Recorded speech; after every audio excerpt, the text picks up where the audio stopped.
ជំរាបសួរបងប្អូនទាំងអស់នាងខ្ញុំផាណាតថ្ងៃនេះមានប្រធានបទមួយមកចែករំលែកជូនបងប្អូនស្ដីពីវិធានការដើម្បីគ្រប់គ្រងផលិតផលស្រាបៀរនិងភេសជ្ជៈគ្មានជាតិសូរ៉ាក្នុងស្រុក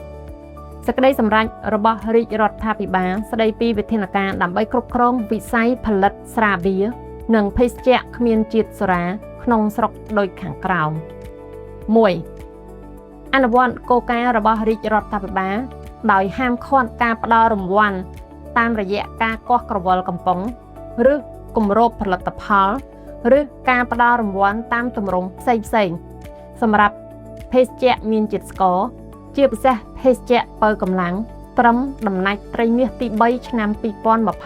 2026ហើយចាប់ពីថ្ងៃទី1ខែតុលាឆ្នាំ2026តទៅគ្រប់សហគ្រាសទាំងអស់មិនត្រូវអនុញ្ញាតឲ្យផ្ដល់រង្វាន់និងមិនត្រូវមានការបញ្ជាទិញថ្មីនាំចូល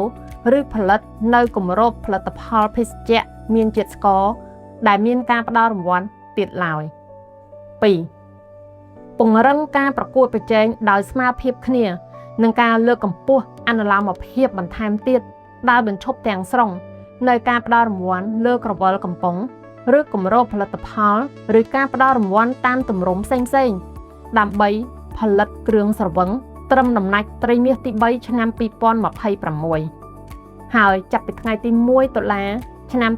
2026តទៅគ្រប់សហគ្រាសទាំងអស់មិនត្រូវអនុញ្ញាតឲ្យផ្ដល់រង្វាន់និងមិនត្រូវមានការបញ្ជាទិញថ្មីនាំចូលឬផលិតនៅគម្របផលិតផលគ្រឿងស្រវឹងដែលមានការផ្ដល់រង្វាន់ទៀតឡើយព័ត៌មានលម្អិតបងប្អូនអញ្ជើញមកក្រុមហ៊ុន Dynamic Accounting Service ហៅកាត់ DS ឬចុច like ឬ comment នៅខាងក្រោមសូមអរគុណ